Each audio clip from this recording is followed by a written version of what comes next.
introduction. I'm really excited to be introducing Monica. Here we go. Monica G. Tibbits-Nutt is the Executive Director of the 128 Business Council. Monica also serves on the Massachusetts Department of Transportation, or MassDOT, Board of Directors, and is the Vice Chair of the Fiscal and Management Control Board that currently oversees the MBTA. Working in regional planning and transportation, Monica's areas of specialty are transportation planning, urban design, and transit equity. In both her work and research, Monica is particularly interested in capitalizing upon every opportunity to better educate transportation stakeholders and the public about all aspects of the planning process. As part of this focus on education, she serves as the vice president of the nonprofit Youth Engagement Planning, or YEP, which brings urban planning and community advocacy into K-12 environments.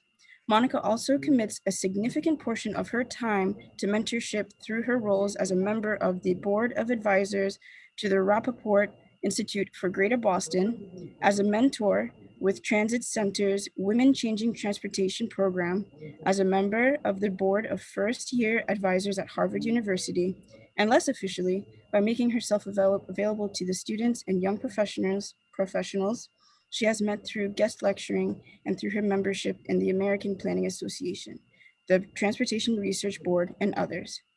Her past work experience includes public sector transit planning at both the MBTA Advisory Board and as Executive Director of Transit Works. In addition, Monica has also worked in the regional planning and development for the Mid-Ohio Regional Planning Commission, or MORPC, the City of Columbus Planning and Development Office, and the Greater Linden Development Corporation. She received a Master's of City and Regional Planning from the Ohio State University in Columbus, and a Bachelor of Science in She received a Bachelor of Science in Political Science and Sociology from the University of Southern Indiana. Thank you.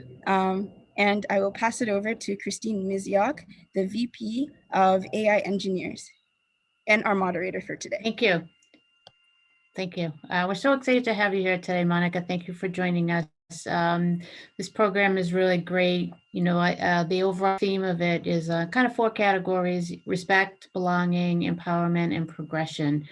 So we're really trying to get some information, gather some information, and identify some of the challenges that face diverse talent in many organizations, and trying to find some insight into how we can make some changes, measurable changes, or, you know, get people more engaged into, you know, their roles and wherever they're at or wherever they want to be. So we're just going to have a kind of an open dialogue, a little bit of a series of kind of questions, and you know, maybe we'll start about if you're thinking about your own experiences and where you've come, how you've gotten to where you are. How do you think that respect for a person and their uniqueness is more difficult in some organizations than in others? That's a really good question. And thank you for having me. I was very excited to be here. I don't get to do a lot of these more kind of less structured conversations about my work. So I'm going to go back a little bit because I think lived experiences is a really big part, I think, of this conversation. And you know, when you talk about uniqueness of identity, I think the lived experience is really, really important. And so one of the things I try to do is anytime I talk about this, talk a little bit about my childhood, because it really informs all the rest of the stuff that I do. So I'm actually from Indiana, from Northern Indiana, and I grew up in a very small community of about 1,300 people. And I was bused as a kid to access a better education, and that had a really big impact in how I approach my transportation planning. But the other thing is, growing up as a child of color and the only child of color in my entire school district was very, very difficult. And I think, you know, Indiana is a very different place. And growing up, the Klan is really, really active in the Midwest, especially in Indiana. And so, you know, having Klan rallies in, you know, the towns next to ours, having parades of the Klan on 4th of July and things like that, it's a very accepted thing. And it was very, very difficult growing up in my household like that. and having to watch my parents try and struggle with that, especially my mother. I'm of mixed background. My mom is blonde haired, very light skinned, and a lot of people, for so many different ignorant reasons, don't tend to put those two things together. And so my mom ended up having a lot of really uncomfortable conversations constantly. And my wife and I actually adopted our daughter, and we have the same issue. My wife is Caucasian. Our daughter is very, very dark. And this is a conversation we're continuing to have. And I think the frustration there is that this conversation has been going on for 40 plus years, and it's not really changed a lot. And so the reason I bring that up is that's all the stuff that I bring. I bring it to my work, I bring it to my workplace, and I'm very open about that. With that said, I wasn't always open about this. I think especially when I was earlier in my career, younger in my career, because I feel like when you're a new professional, especially coming out of undergrad or graduate school, you just want a job. You just want to fit in. You just want, to get to work on the projects you want. And the last thing you want to do is stand out in any way. And so I think for me, it was a lot of just, being quiet. If I heard colleagues say overtly disparaging comments about community members or members within the organization, I didn't say anything. And, when I would see plans being put together for communities and the community having no input into it, I didn't say anything because I was young.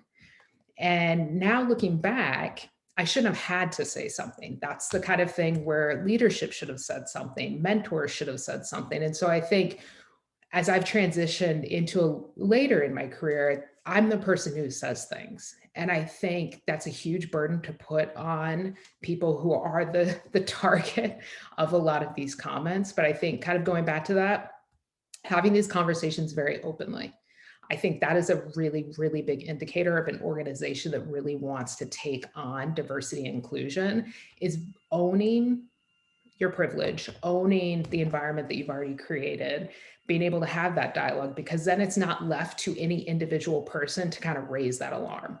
Because if you're having a discussion like, okay, listen, it's not appropriate to refer to someone's race when we're meeting or when we're talking about a project, just like we don't do that.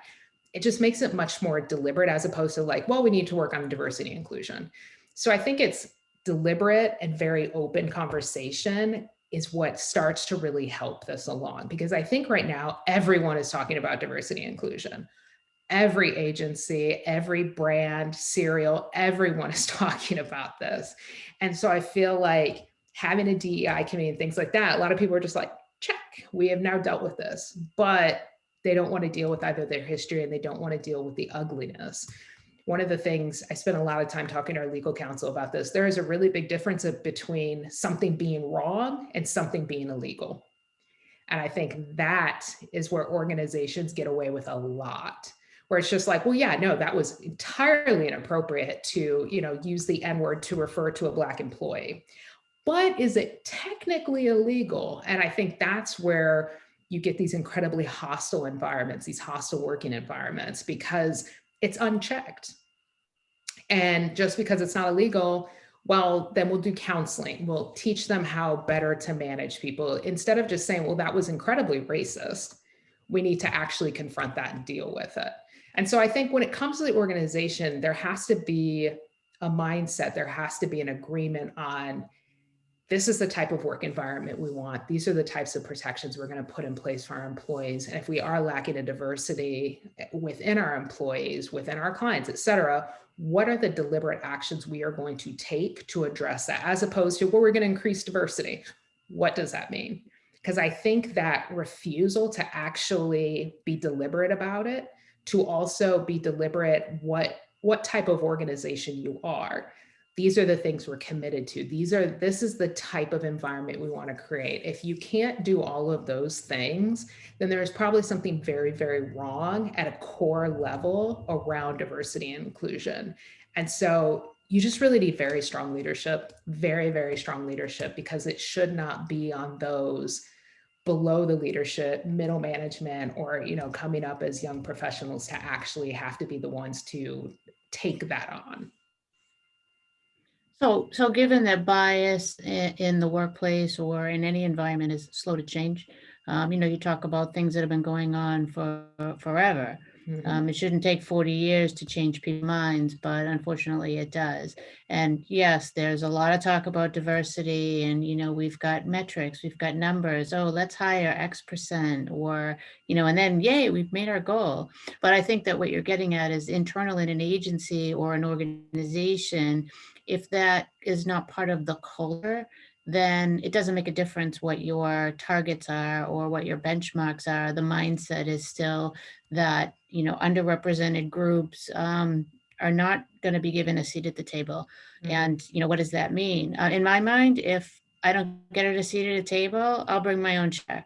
But not everybody at every level is strong enough to do that. And like you said, when you're young and you're entering into either the workplace or you're finishing up a degree, oftentimes, you may be reluctant to come with, the difference about being confident and arrogant about you present is that you think is not equitable. And that's Mhm. not, every issue, oh, this person, that person, or this has to change, but, really bringing the issues to the table and having a discussion about how is it that you exact that type of change. So has there been anything that you've come across that has been particularly valuable in exacting some of the change that, we all know is necessary to be made? Yeah, I mean, I think, and I'm going to speak nationally, I think there are some really interesting organizations that have sprung up to address this. There is a group called the Thrivance Group out of Oakland, and it is a group of female identifying, all either Black, Indigenous, people of color. That's the entire firm. And what it started out of is they either got fired from their previous jobs for raising these issues, or they just kind of got sick of it. And so they decided to form their own consulting group. And the work they do is really, it's all around planning, engineering, and architecture. But the way they approach it is harm reduction, really looking at how do we reduce the harm that has already happened? How do we make sure that we aren't doing further harm all through the service planning process? And what they found was, instead of doing these kind of like inclusion initiatives where you end up with quotas and all of this stuff, what they wanted to do is take existing projects and build this into it. And so one of the major things they did, there was a neighborhood in Oakland was starting to become gentrified, and they were having this discussion about, well, we need bike paths connecting all these neighborhoods, and no one talked to the community.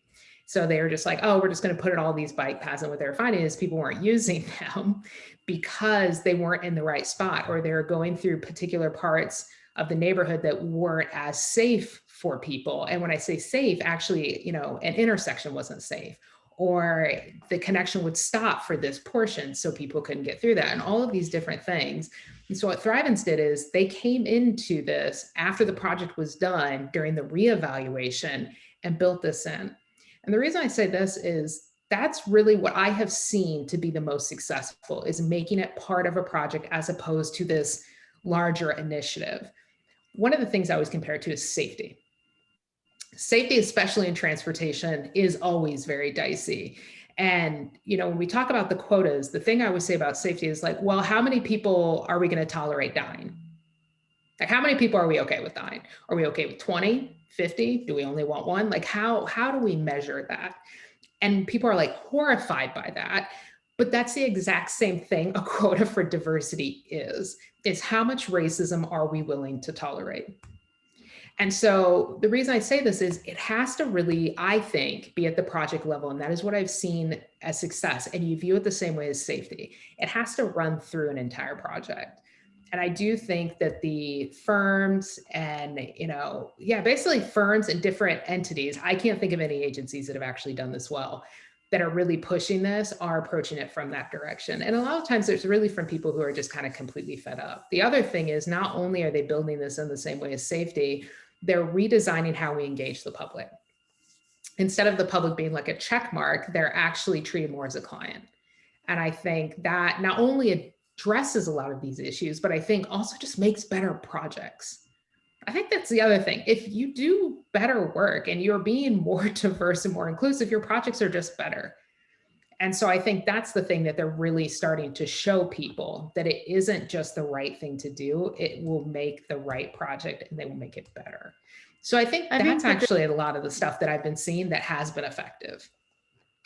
Well, you saw that, there's a very different shift of what's happening at the MBTA about when they started to engage these maybe underrepresented groups or people that they may have taken for granted what their specific conditions were, or what their limitations were for being able to access transit.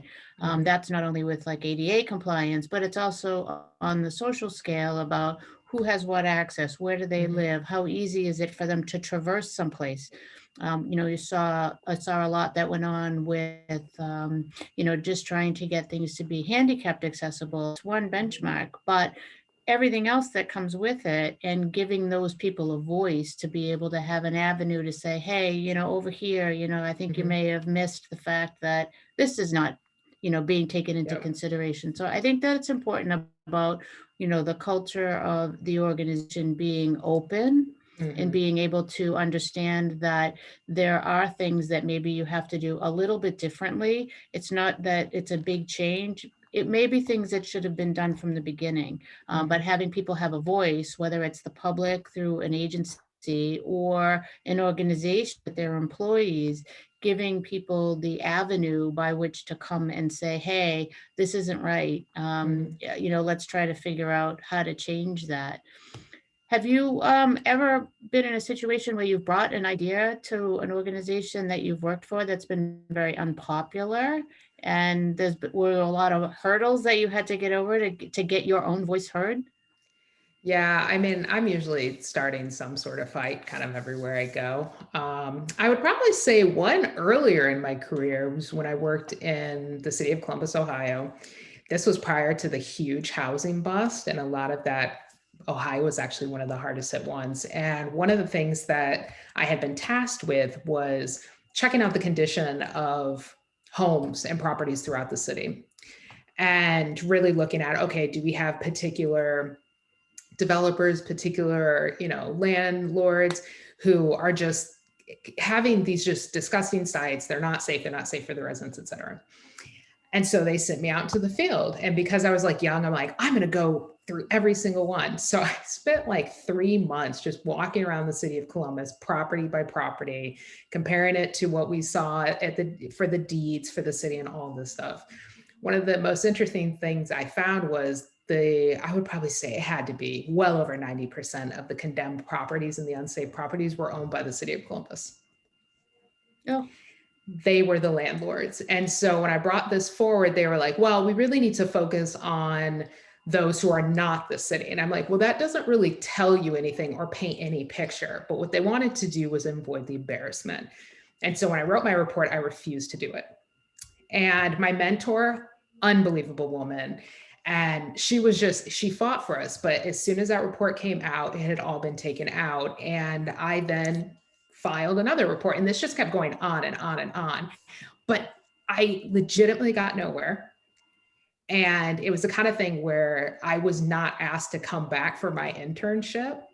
And looking at my scores, this was really the thing. But it was like, do you want to do what's right, or do you want to do what's easy?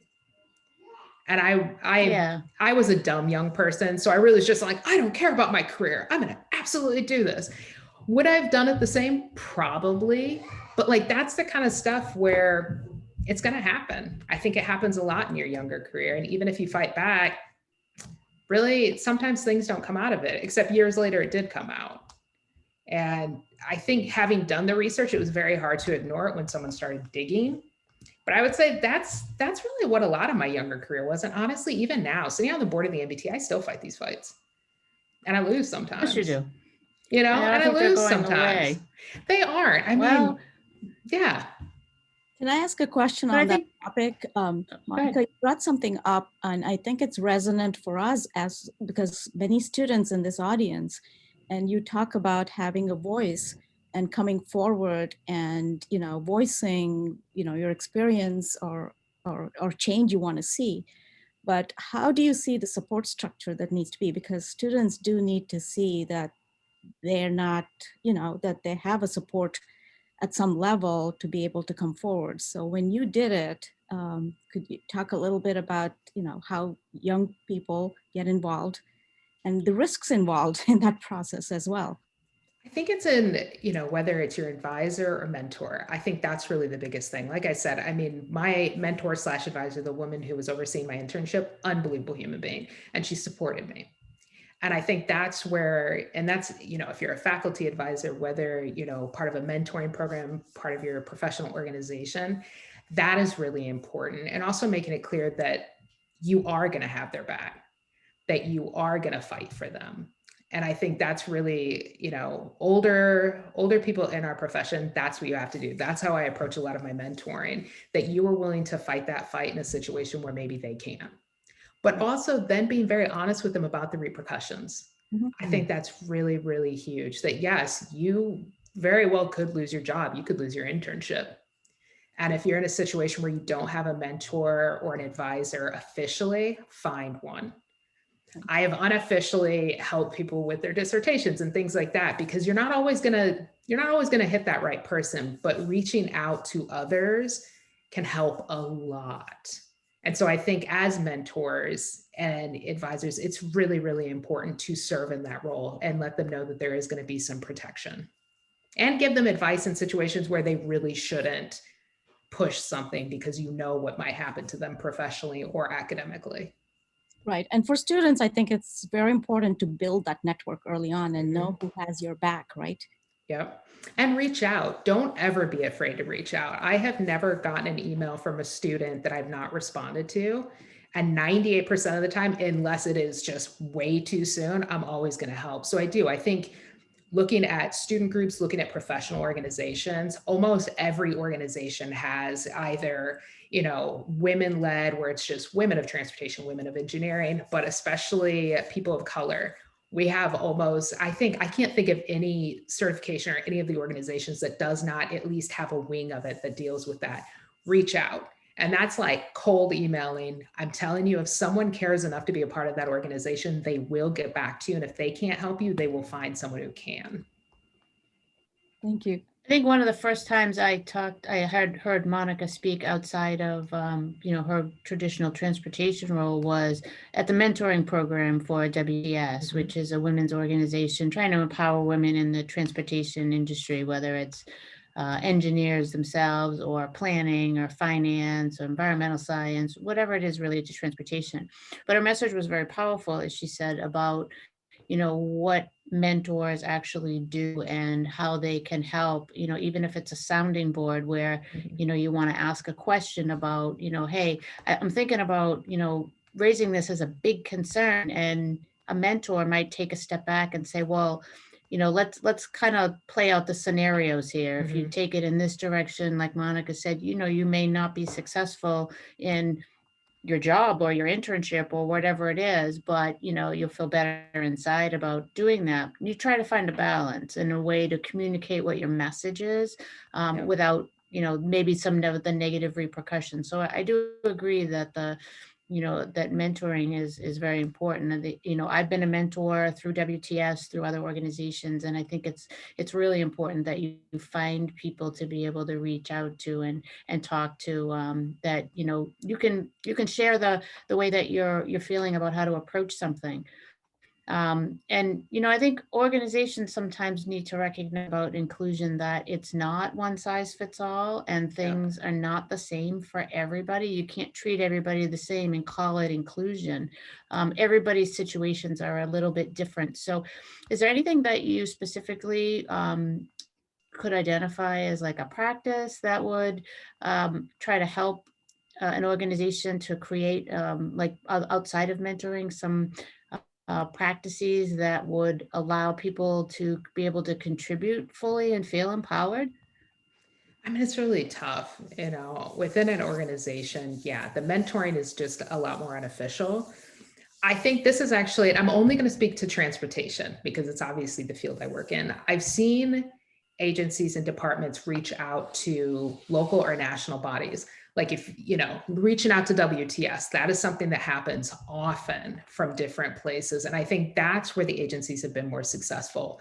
When you're setting up like a committee, it needs to be a committee of all of those only people who identify as that thing.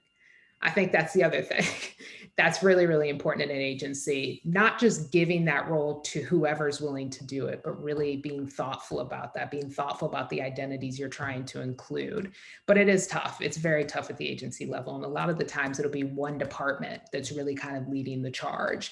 And at the T, it's actually not the diversity department. It's actually customer experience and the Green Line transformation team. They have been pushing this so hard. They built really diverse teams. And what they're doing is now working with other departments to say, here is how we approach this. This is a kind of environment that we've created. And so I think you need to have some stars within an agency and or an organization to really point to, but really tapping into the knowledge of some of these larger professional organizations. I feel like they can help a lot and also make connections across the nation. Every transit agency is dealing with this problem. It is not unique to the T. And so I think looking at what has worked, what hasn't worked, and being able to have those conversations is really, really big, because there is no simple solution to this. There's no simple program that an agency can start that's actually going to holistically address these issues. So you brought up a point about the Green Line transformation team kind of bringing and saying, hey, look, this is what we're doing. This is how we're doing it. Is this something that, say, like faculties and administrators can really help in getting the students to feel comfortable about being agents of change for some culture? You know, I don't know, I don't call it culture change, but some more, kind of, diversity in how the culture is viewed.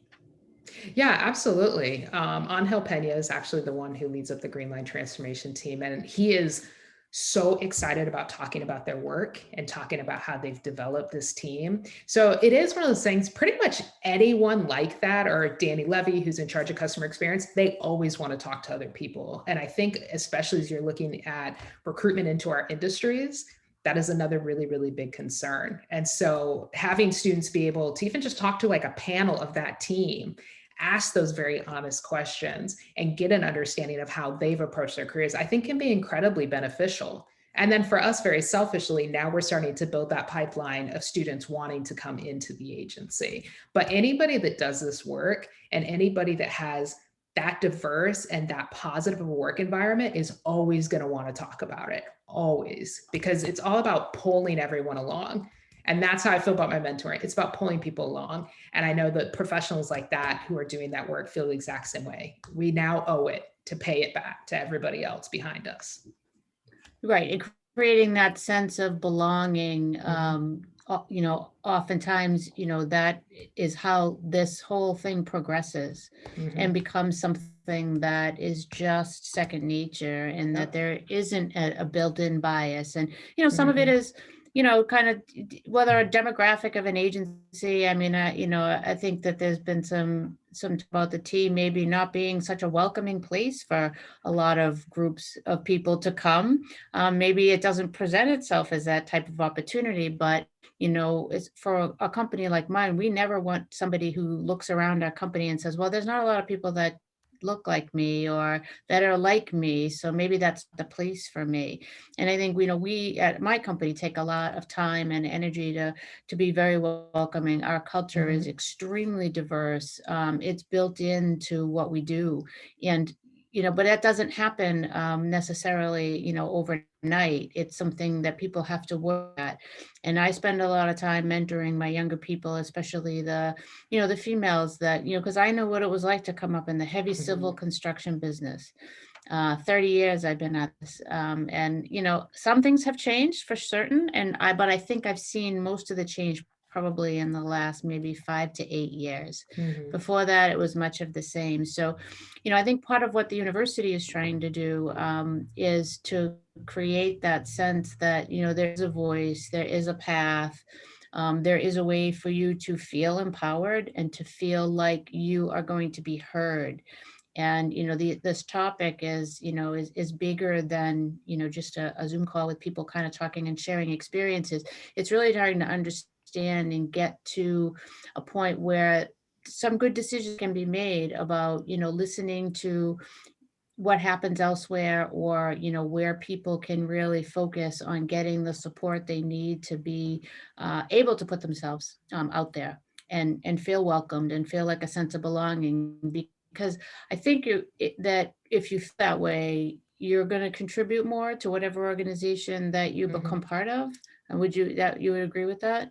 Absolutely. I mean, if you feel like you're a team member, then, you're part of that. You're not just doing a job. Well, yeah, if you feel like your input is actually valuable and welcome, the projects are always going to be better. I mean, you know this. Anytime you have more people looking at it, more talking about it, the project is just going to be better. And I think that's when, having students talk to practitioners, having students talk about particular projects, I think can be very, very helpful, because even those who don't think diversity and inclusion are important will recognize, oh, wow, that project was actually made better by doing X, Y, and Z. And if you can't appeal to people's, sense of ethics or morals, go over and try and work on, well, we can make more money if we have better projects. If inclusion and diversity will make you more money, great, let's go ahead and do that. But I think looking at it at the project level and the team level, it gives you a much better idea of how you work through the system. Because I think that's also really important, is how do you actually work through this process and make sure you don't lose your mind? Yes, or your job. Could you Exactly.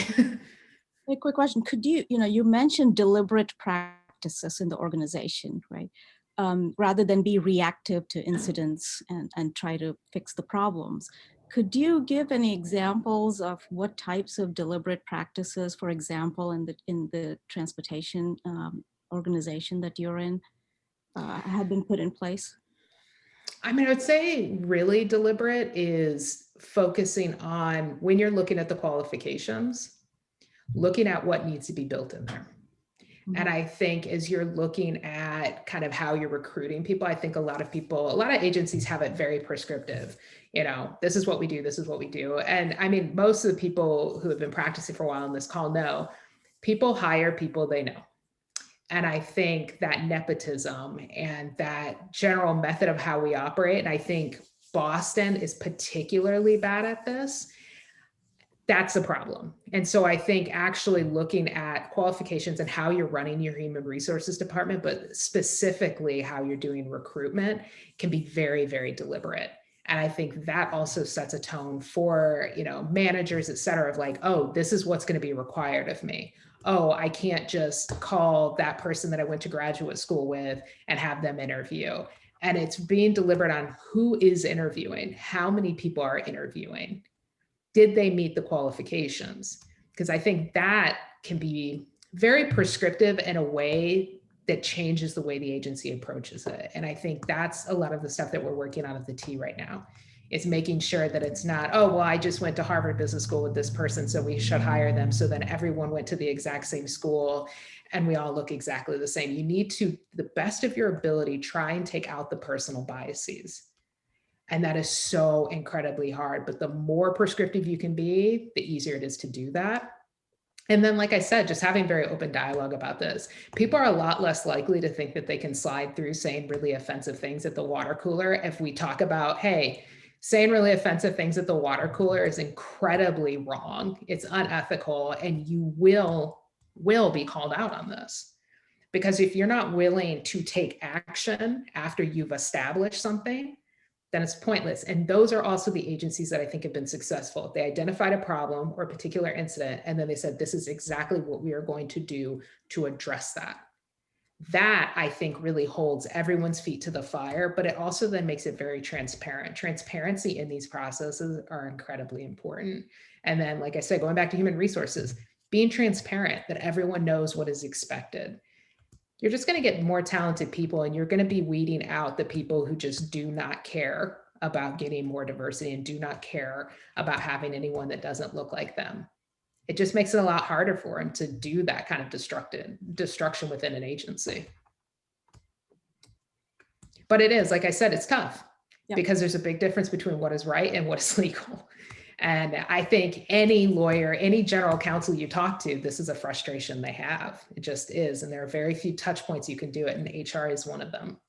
Right. But a critical mass is also needed for the organization to be appealing to people to want to go there, right? That's the other aspect of it. Well, it is. And I think if you don't have senior leadership that is reflecting, lived experiences. It was reflecting the type of candidates that you want to attract, makes it very difficult. So then it also becomes a conversation of looking at, what does your team look like? One of the things we did at the T is we actually put together a list of every department and the percentage of diversity within that department. And just went through and looked at all of them. And you started to see these patterns. The higher the leadership, the less diverse it was.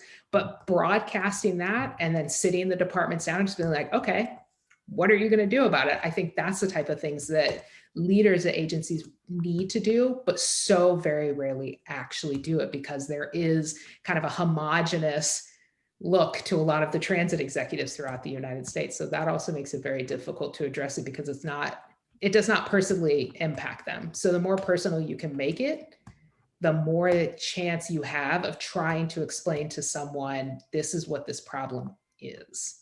You need to understand this. And then for everyone else, they just want to be seen. The community wants to see people that look like them. The community wants to see people who speak their language.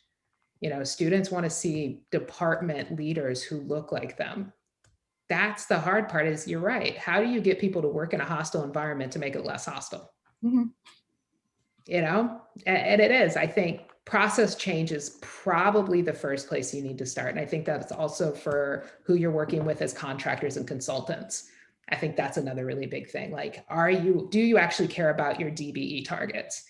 Do you actually want to understand what the diversity of a construction company is? I think that's another thing that you really have to walk that and make it very clear and transparent. Oh, you said that you're working with this woman-owned business, but it's owned by your sister. That's still part of your company. So that just doesn't seem right. But I think just saying that when you're reviewing these, because then they listen. They're like, oh, I'm not going to win this project if I don't actually do these things. So it's every process point you can control, you have to. Thank you. Interesting. We wanted to leave a little bit of time if people had questions. So Kavitha, I think this might be a good point. Yep. If people want to ask questions. I'm not sure how you want to do this. If you want to have people if you want to turn their mics on. Yeah, turn your mics on and ask a question. Right now, or put it on chat and I'll call you. Whatever you want to do. Right now, the floor is open.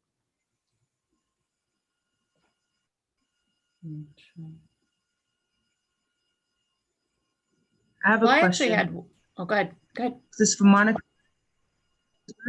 Go ahead. For Monica, is everybody full? Okay, I'm sorry. Everything's full on my end. How long did it take you to overcome your challenges as far as people discriminating against you? I haven't overcome them. I think the only difference is that I'm not as easy to fire anymore.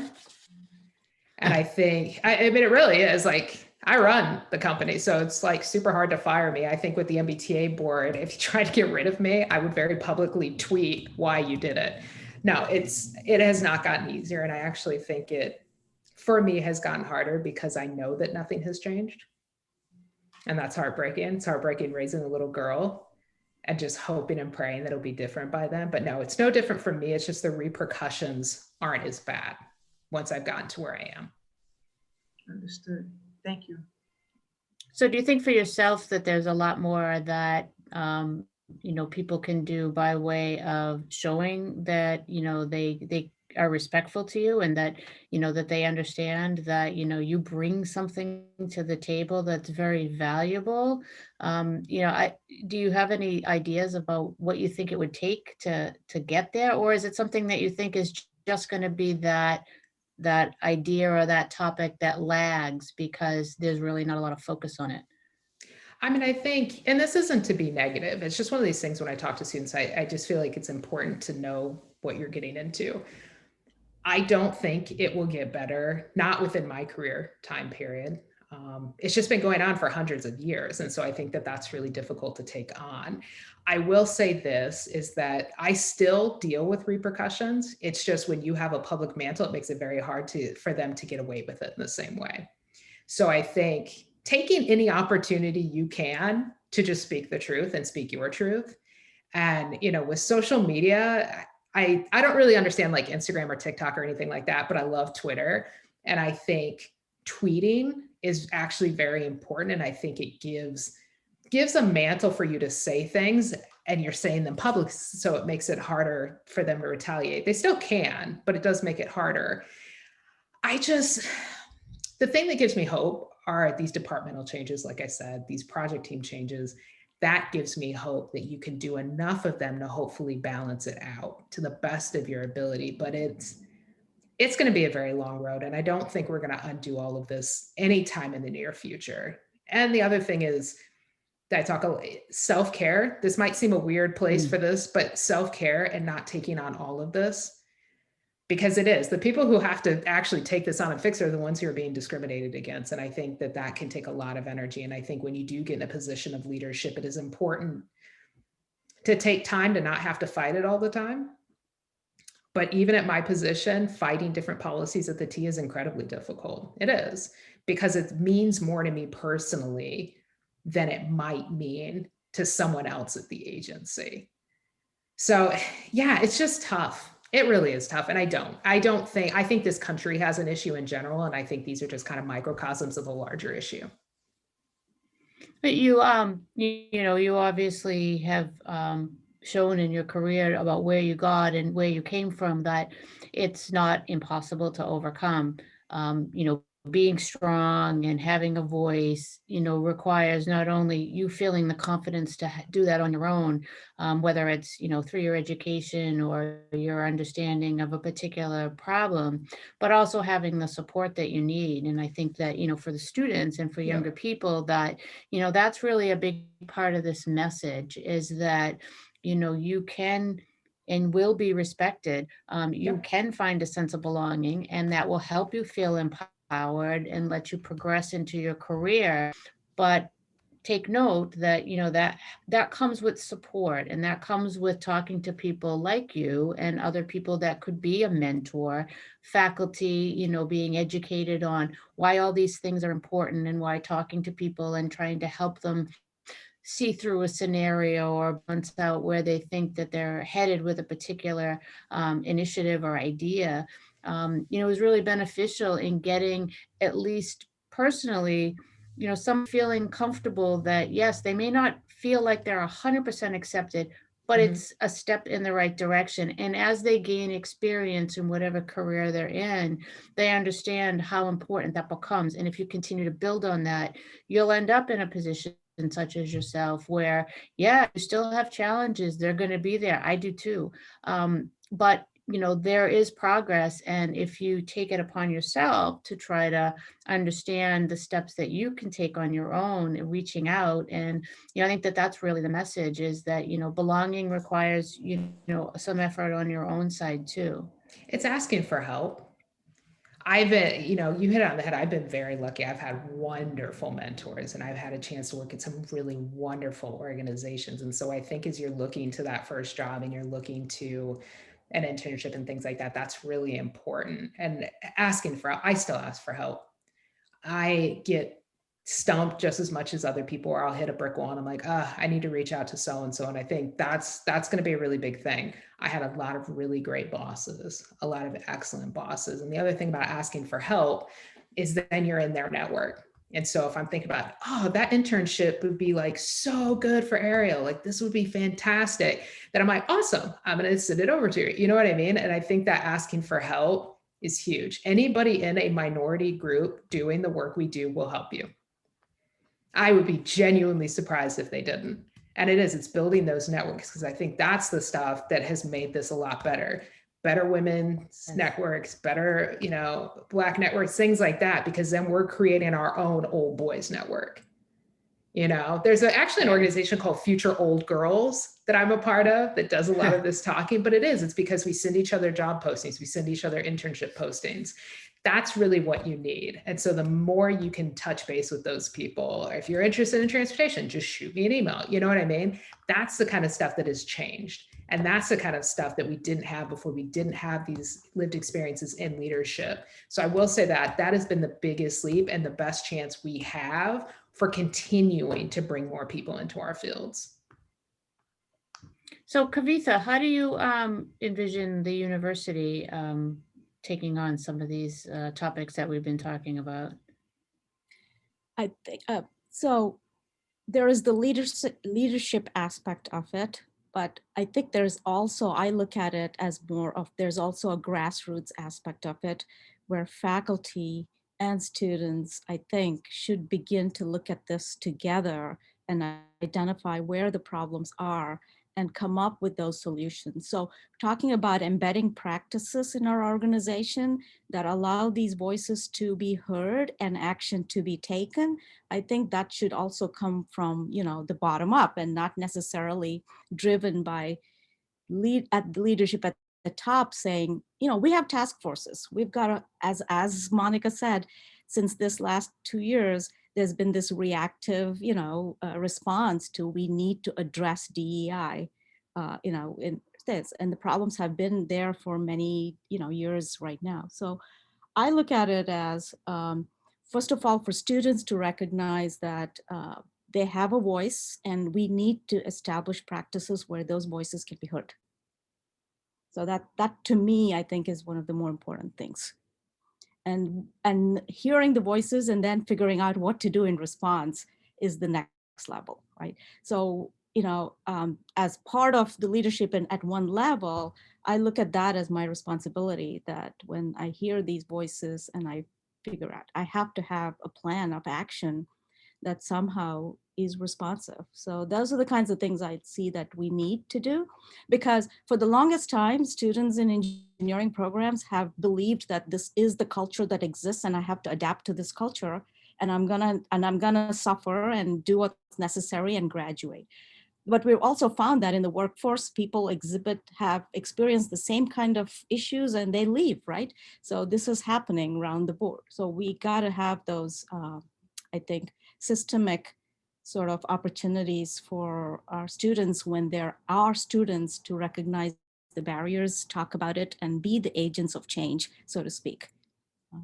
So that's where I think people like Monica and building that network there as a support network to help sort of guide students in what to do, that's I think is very important. And I think there's a huge opportunity in that you're not only helping those students who are most impacted, but you're also kind of setting that tone for departments. You're setting that tone for, you know, degree programs, that for people who may not be impacted by that and may have not thought about it, they're like, oh, well, they're making these changes. That's interesting. I never thought about it that way. So I think it's kind of a education on both sides of this issue, because I think in addition to those who are just blatantly racist, you have people who just don't know enough or don't know to look for that or don't see that and don't respond to that. So I think that training also can happen at the academic level, because that's the kind of mindset that they're then going to go into this new organization. And the more different mindsets we have, the organization starts to naturally shift away from being that hostile work environment. So I think you're right. I think there's just so much opportunity to get people at a much younger age instead of trying to do it as they're so far into their career. Yeah, in fact, when you said you came from Indiana, and I was thinking about geography has a certain impact, but I'm also addressing generationally, right? Yes. There is a generational aspect to this, and I think we should really strengthen the efforts of everybody, not just people of color, to sort of address this situation. And I think allies from all avenues are needed to help, you know, address this problem. So that's how we're looking at it, because from our students' perspective, you know, my colleague Susan Tripathi is here. We've been doing focus groups with students, not just with students of color, but with every student. And every student, you know, every other student, be it a white male, brings in an issue that they've experienced of marginalization and things that they're able to share in this group and recognize each other's experiences in this way. So I think building that group of allies from at the similar generational level is very important. And I think that's huge. One of the things I tell when I work with other groups is like, I don't know what the white male experience is. I don't. I have no knowledge into that at all. And I think that's, like you're saying, like, I don't know that. So I don't know how they would know what my experience is. And I do. I think generationally, I'm Gen X. younger generations are quite honestly just so much better than we were, so much more accepting. They understand all of these different dynamics and intersectionality, I think, in a way that older generations don't. And so I think interacting with younger people, you learn, like we learn different ways we can do it. And then we just bring it back to our leadership. So I think the constant dialogue is going to be really big. Because I think the younger people are just better than us. And I think they're going to create a much more equitable world than we did. That's the hope. Yes.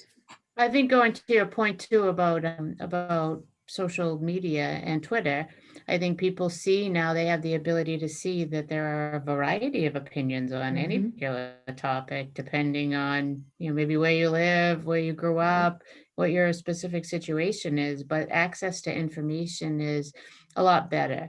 Now, where you get your news is a different story, but at least the information is there, it's available. And, there's a lot of focus on things that you would have never seen years ago, with protests and marches and, people saying, hey, this is not intending to be something negative. We're trying to bring some attention to the fact that, we've been living under this environment for so long, and this is our time, this is our voice, this is our chance.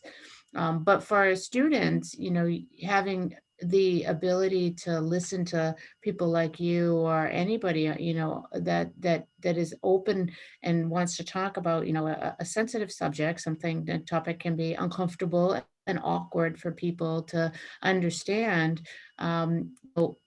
It allows people to know that, yes, there is a support network there, and there are people who, they may not look like you, but they go through some of the same things. You said, you don't know what it's like to be a white male. You don't have that experience. I don't have the experience what it's like to be a Black female, but I know what it's like to be a female in a male's business. And it's very challenging. But for a lot of mentors, both male and female, I probably wouldn't be where I am. But I think your big point, and I think that's something that the students can take back with them, is it's okay to ask for help. Yes. It's okay to say, can you be my partner?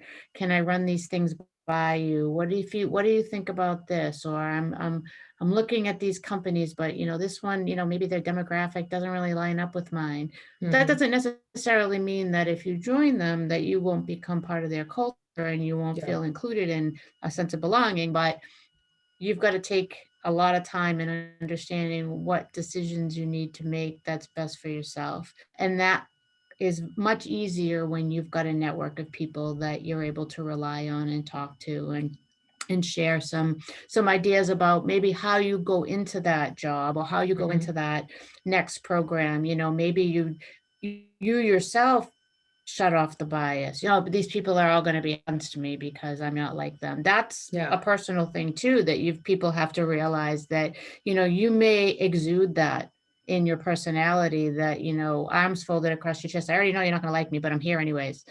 That's something that becomes a challenge in and of itself. So, finding that balance is hard. But, I think that the university is definitely on its way to figuring out how to give those tools and provide that network and connect people to, places that are helpful. So I think we have about 5 more minutes left on this, Kavitha. I don't know if there's stuff that you wanted to talk about, or. Yeah, let's have the audience participate. I'm sure you've got comments. That was, a very thought-provoking conversation, at least for me. Anybody? Or I'll call on you otherwise. my RAM students here.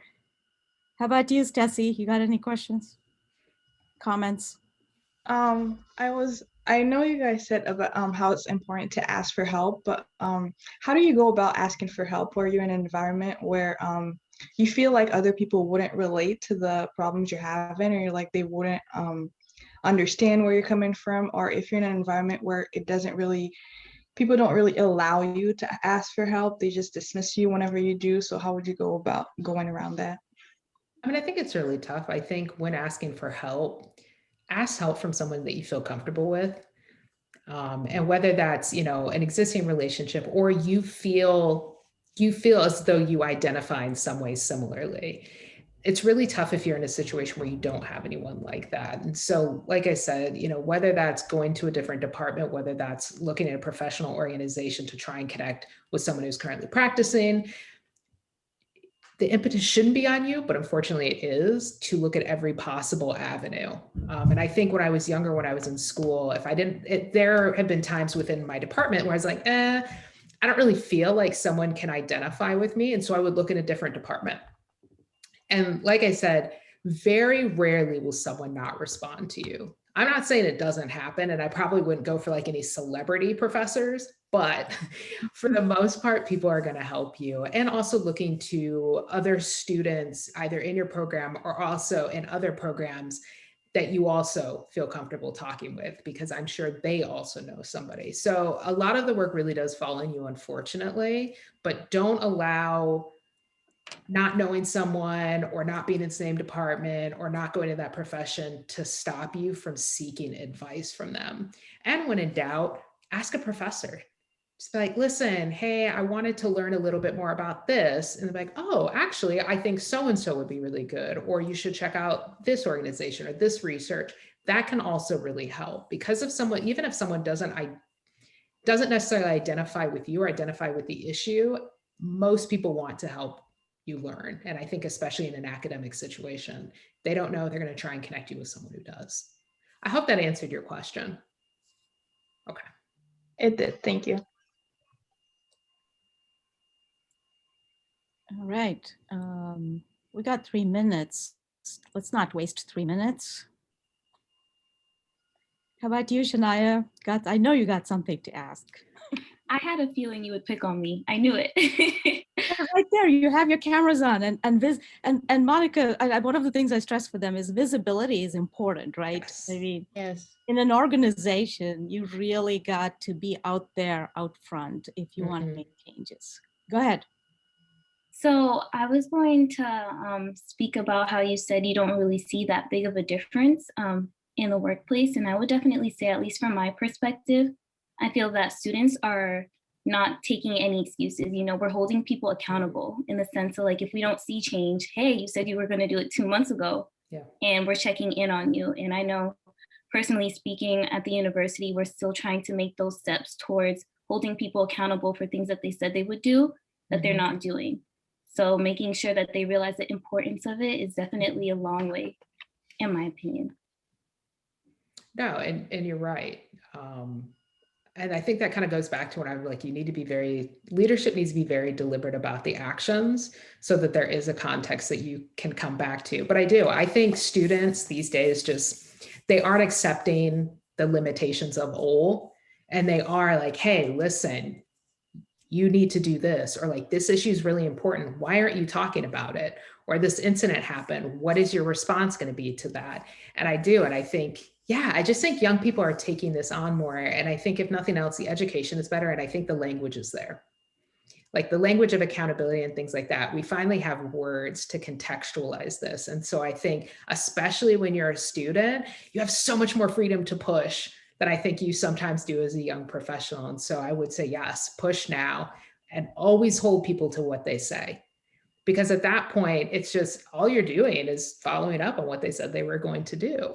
And if they're not willing to do it at that point, then you continue to ask, because then you put someone in a position where they either have to do it or they have to be so blatant in their inaction that it just continues to illustrate the problem that you were talking about in the first place. So I think holding people accountable is really big for yourself, for your classmates, for your coworkers, other interns, et cetera, because that also sets the tone of an organization, and it'll set the tone of what type of professional you're going to be. Thank you so much. Well, this was great. I really, really, really appreciate you taking the time, Monica. This was awesome. Very busy. Oh no, I'm never too busy. This was cool. It's a great, group. It's a great initiative. I think the university is taking it very seriously. And the more that people understand that, I think the message being, there is a support network. It may be a little bit challenging to find it, but have a voice and try Yes. to, you know, have that. But and sometimes that's not that easy. I mean, Yeah. I'm the type of person, you know, I'll talk to the doorknob if I thought it would talk back to me. But some people are very, you know, they're more introverted and they're not gonna, you know, kind of say, hey, you know, like you were just saying, you know, hold somebody accountable. I mean, you know, clarity, consistency, consequences, you know, those are things Exactly. that people need to learn, and they need to Mhm. say that I have to listen or I should listen because they're probably right. If they're Yes. taking this step to say, you told me you were doing this 2 months ago and you didn't do it, I'm going to hold your feet to the fire. They're Exactly. serious, and Yes. they've put a lot of energy and effort into that topic, and they want an answer. Right, wrong, or Mhm. indifferent, they want an answer. Yes. And if they don't like the answer, then, well, maybe they'll rephrase the question or they'll come up with a different way and try to get their point across. But the message is have a voice, find a mentor, Yes. seek the support that you need, and, you know, things will be great. So I really appreciate their time tonight. No, thank so you. much. Thank you for having me. I put my email address in the chat. If you have any questions, because I know this is never enough time to have these, shoot me an email if you need some connections or you want, you know, to get some further connections with people in the industry, et cetera. Please do not hesitate to email me. I'm always more than happy to help. Thank you. And you're That's great. Thank you unofficial so much. UML Riverhawk now. There you go. I was going to say, Monica, if you want to give us your mailing address, we'll send you some swag. You can be officially UML. Oh, that's awesome. I'll email that to Christine. Okay. All right. All Sounds right. good. All right. Thanks, Thank you. everybody. Have a great night. Thank you all. Thanks for joining. Thanks, Great one. Christine.